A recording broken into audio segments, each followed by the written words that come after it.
people like me. That's a good point. Real good point. You know, it takes somebody to come in and be abrupt and change the system. No, good point. It takes someone to stand up in the middle of a bishop's rebuttal to say, I'm not stopping. Right. I was the asshole in that moment. Right. That's all right. Right. Well, I had to be. Yeah. Because nobody else would. Our lady was telling you, speak up. Right. Okay, so in that instance, I was the asshole. Fine. But it had to be. Otherwise, this is all over with. Yeah. And when I said in that segment that we were going to be choosing a new pope, where the cardinals were, and there was so much that was broken in the church, I said, you know, maybe the church needs to pick an asshole to be the bishop or the new pope. Right. You know, and not in a bad way, but somebody's going to come in and upset the system so much so that it can be fixed. Because when you're somebody like a Donald Trump or a builder of things, it's one thing if you're building something from scratch and there's nothing there. Here comes our foundation. We're going to put that down. Now we're going to build on top of that.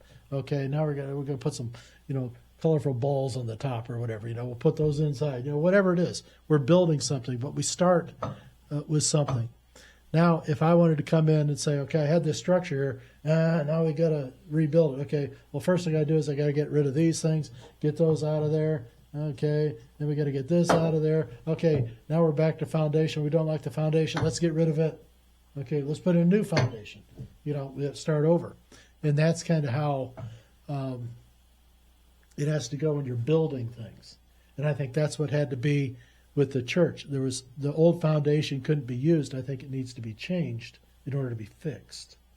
So you got to come in and sort of change some of the good old boy stuff that they're all kind of comfortable with. Yeah, well, we've never done it this way. I think we'd be talking about some of the change would be is that you can't have mafia influence in laundering money. By that I mean that they'll bring money into the Vatican Bank, and they say, well, we don't know where the money comes from. Well, it's coming from drugs, and it's coming from child trafficking and other things besides trafficking, very evil things that's coming in. You can't. That foundation has to be destroyed. Right. Well, I think this is what's going to be the critical fault and why the church is falling in on itself right now. And a lot of people say, no, you got to bless the church.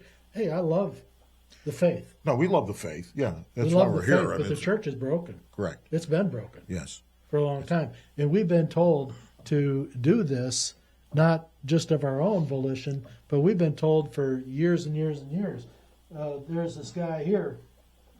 You people may not know what this picture is about, but this picture I brought in here, this is a meeting that took place in what is now called the Oratory, the Holy Family there in Rome City, or the old chapel, the Mother of Mercy Chapel.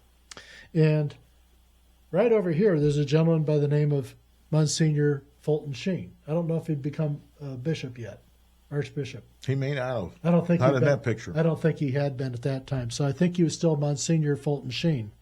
And back over on this side over here is Father Havel, who I talk about. Father Havel was the administrator, the secretary for this whole event that was going on.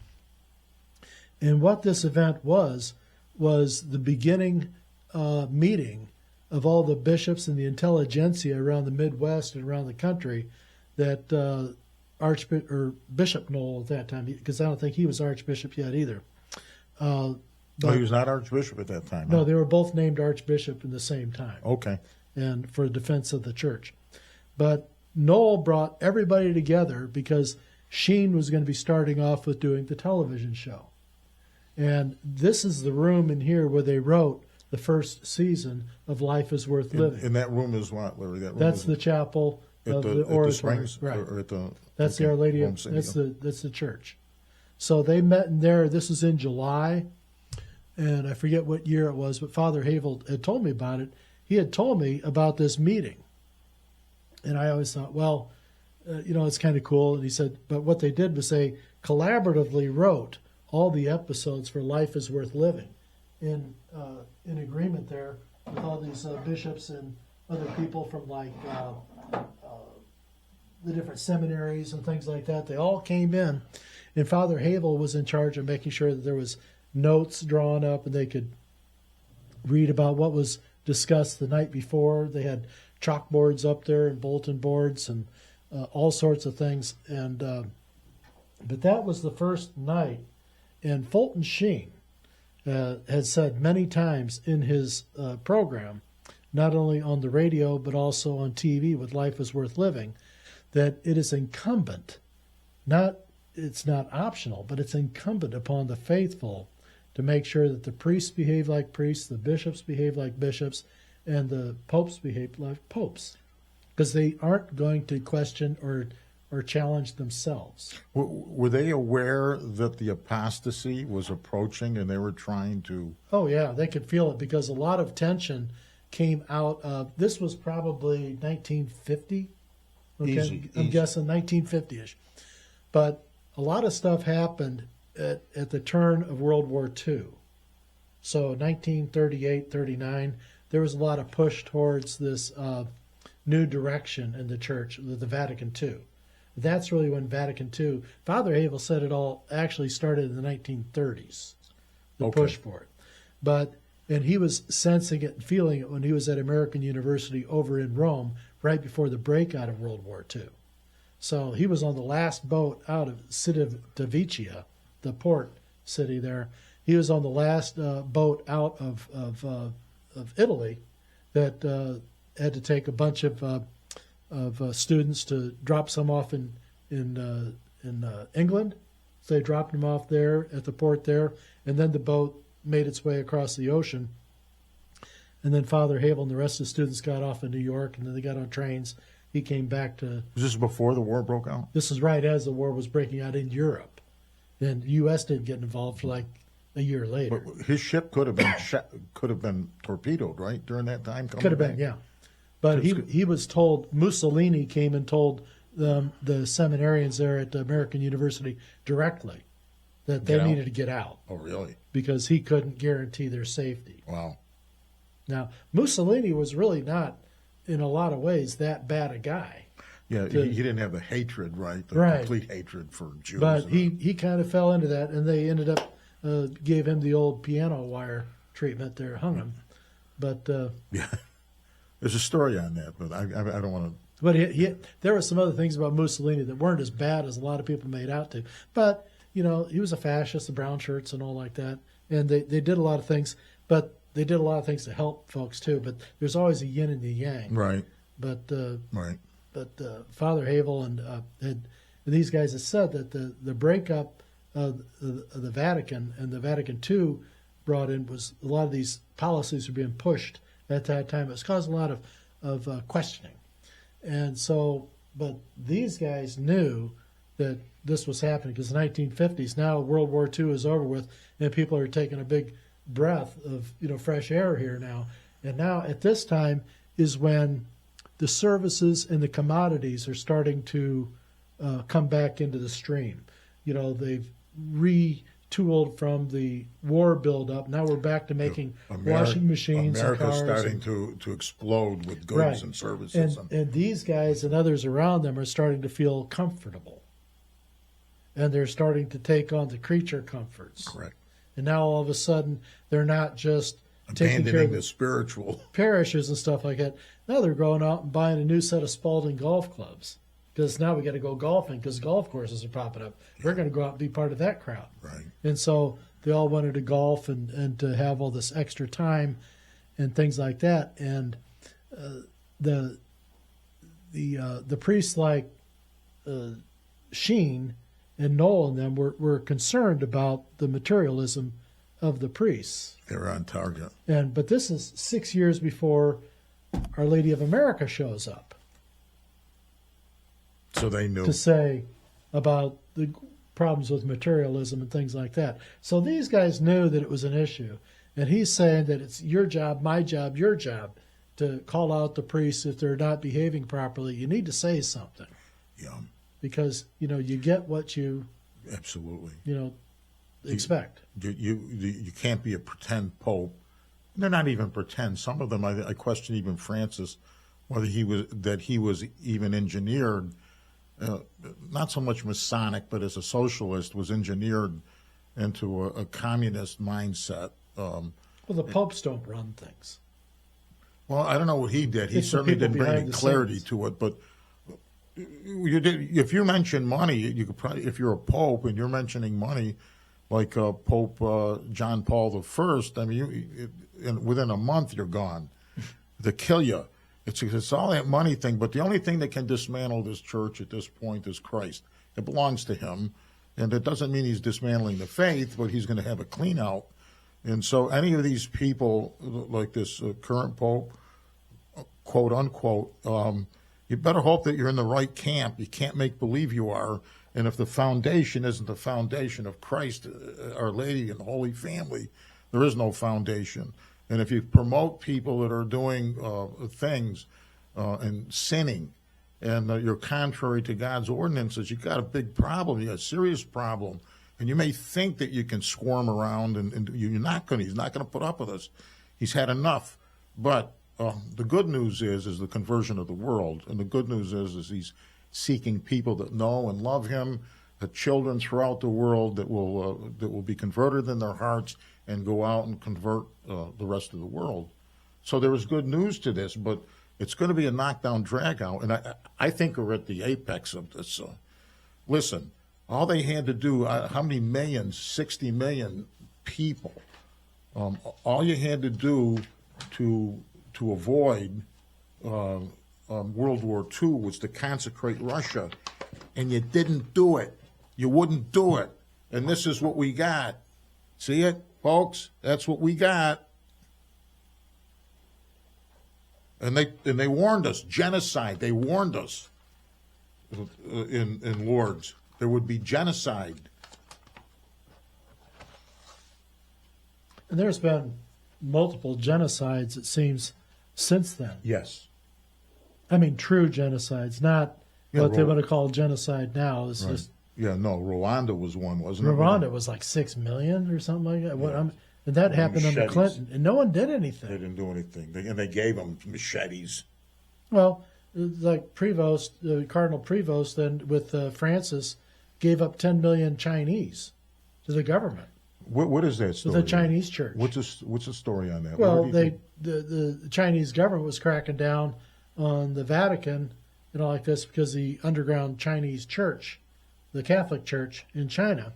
Well, what they did was, I don't know what had happened, but it must have been either you give us the names of all these people and the contacts, or we're just going to go on a cleansing mission.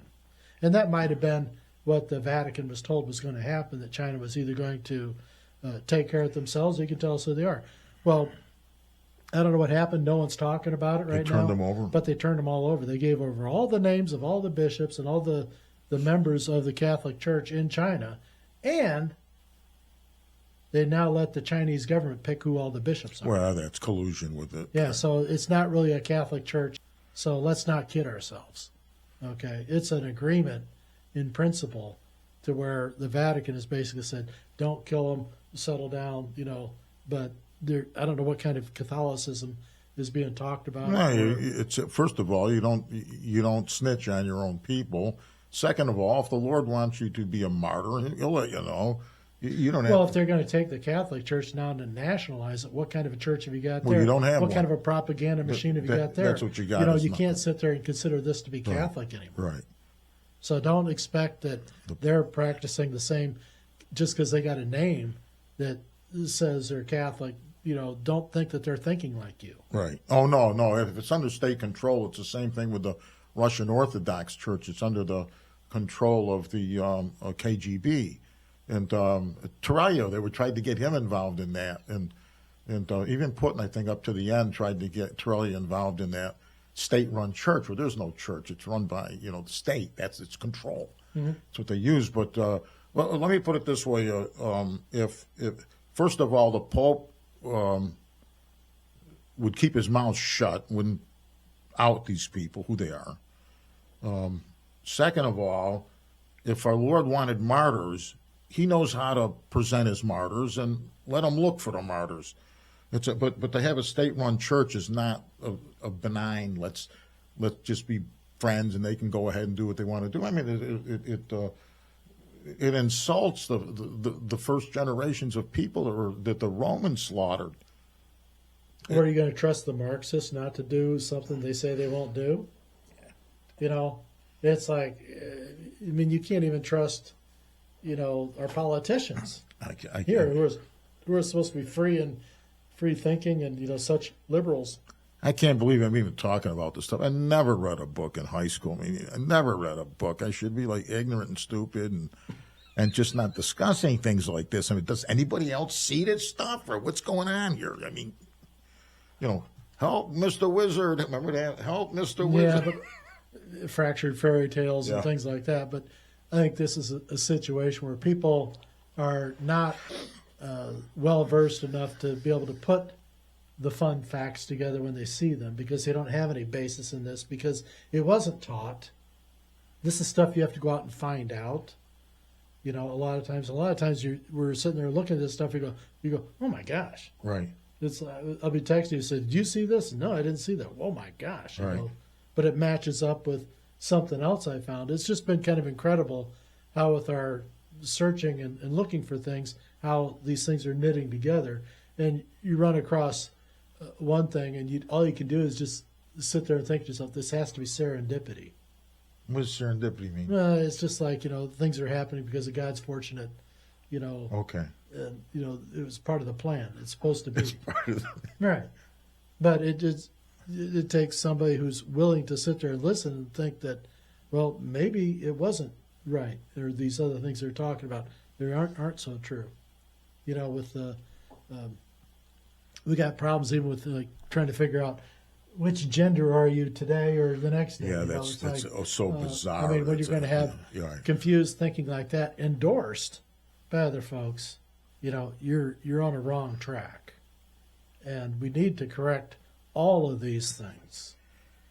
Well, but it ain't going to happen overnight. In 1960, the roly-poly Pope, John the 23rd, would not read the Third Secret of Fatima, which is basically outlining the rebellion. And this was determined. Our Lady said to do that.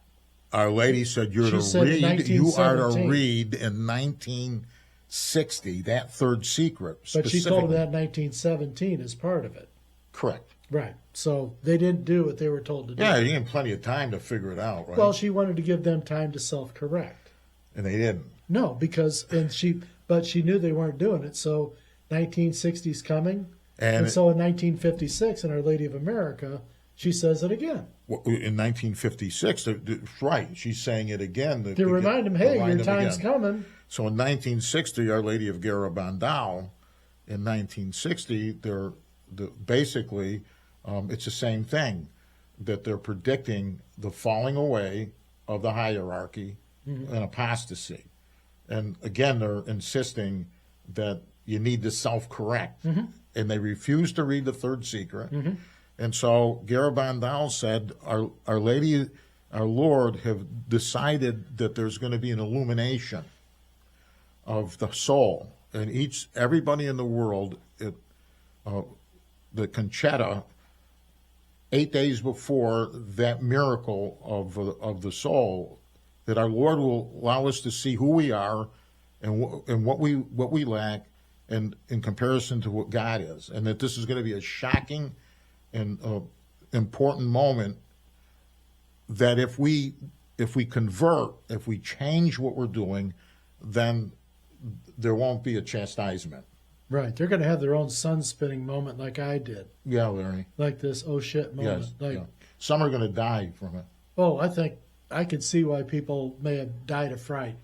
She said some will die of it because they'll see their souls, and it'll probably. Oh yeah, but I just think that having it all just so in your face and so real, I could see why people would die from a heart attack. Okay.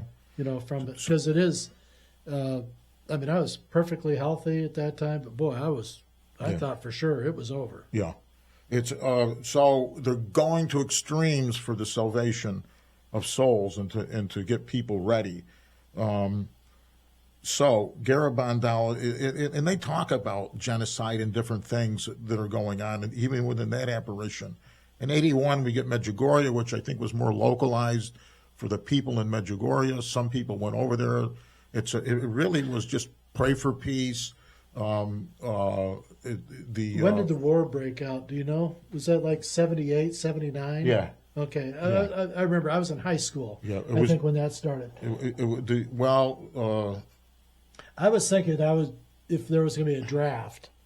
This is what I'm thinking at that time. The biggest war started to break out after Russia.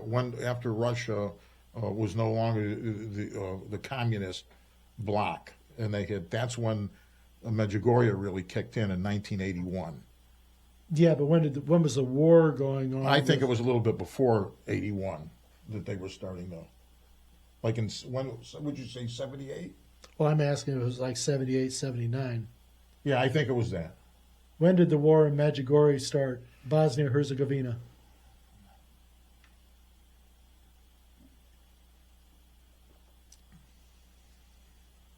The Bosnian War started in April of 92. No, it was before that. It was in... No, this is saying the war, but there could be wars. There could have been conflicts. There could have been battles. When did Russia collapse? When did they have the wall that came down? Well, Reagan was the president. In 81, right? No, it could have been 84, 85. I think it was after that. It was after that they started having full warfare because they were no longer under they say the Yugoslavia. war started in 92. At least that's what it's saying. But there could have been conflicts going on because the Muslims and the Christians have been going at it for, since 600. So the reason why we're mentioning Medjugorje, really, I was there, but is that the Pope, see, now they're all thumbs up, right? Medjugorje, right? Really? Thumbs up, right? How about Our Lady of America? Any thumbs on that? They're thumbs up. Why? No money. Money. Well, they've been able to put it into what they want to call the fruits.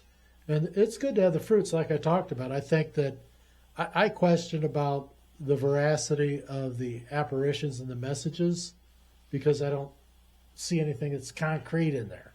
A lot of these things it's more vague and it's praying and it's and I think it was more for the people of that region that were suffering and there were deaths that were occurring.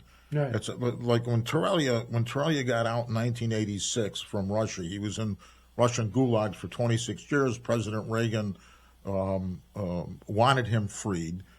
He had people working in his cabinet, Skubik and some other people that were part of World War II that knew the Ukrainian background, and they knew of this Joseph Torellia, and they said to Gorbachev, if you really mean freedom and openness, we want this guy freed, and he frees Torellia.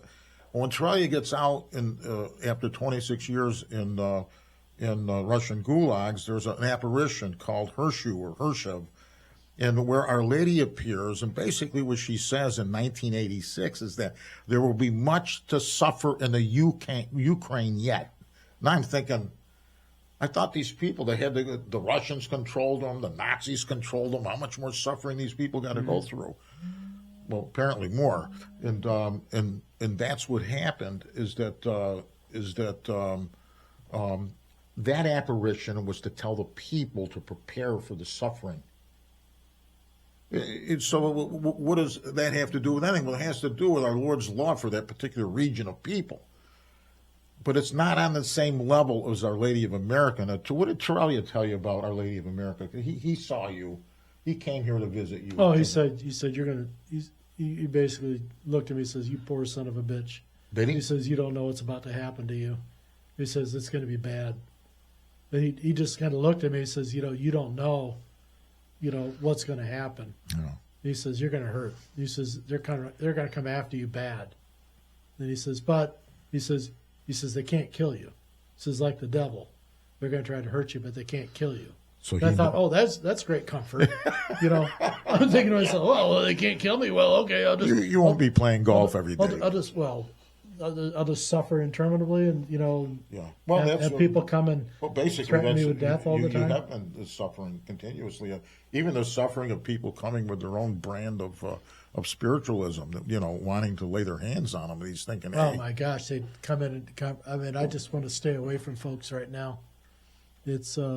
so often it's just they come in and they want to take you over and they want to idolize you and stuff like that. So, Right. There's no balance. There's no balance in I'm not the guy. Hey, Right, I'm not right, that guy. Right. And I mean, I had my hips replaced. People wanted my old hip bones.